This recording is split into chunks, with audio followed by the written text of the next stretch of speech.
जय माँ काली। नमस्कार दर्शक बंधु, मातृशक्ति ओडिया चैनल को आपण मानक स्वागत।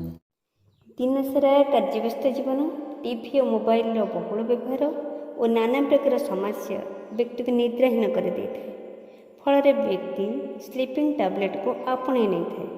मात्र आज भिडियोटे एपरी एक शक्तिशाली प्रभावशाली मंत्र विषय कहबी जार प्रयोग द्वारा आपणकर सुख निद्रा आसी था। तेबे आसतु जानिबा से शक्तिशाली मंत्र और तार प्रयोग विधि संपर्क।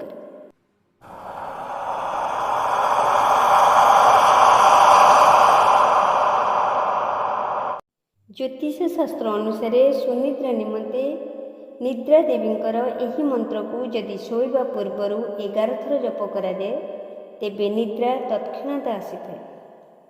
मंत्रटी है ओम शुद्धे शुद्धे महायोगिनी महानिद्रे स्वाहा।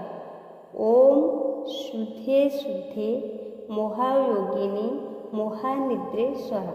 यही मंत्र को शोइबा पूर्वर 11 थर जप करेंगे। देखिए संगे संगे हाई आसता और तापर आप शोजे। देखिए मंत्र प्रभाव में आपणकर निद्राजनित समस्या आउ कि देखा ना। भिडियोटी भल लगे लाइक शेयर कमेंट करेंगे। चैनल को सब्सक्राइब करेंगे। रहुची धन्यवाद, नमस्कार।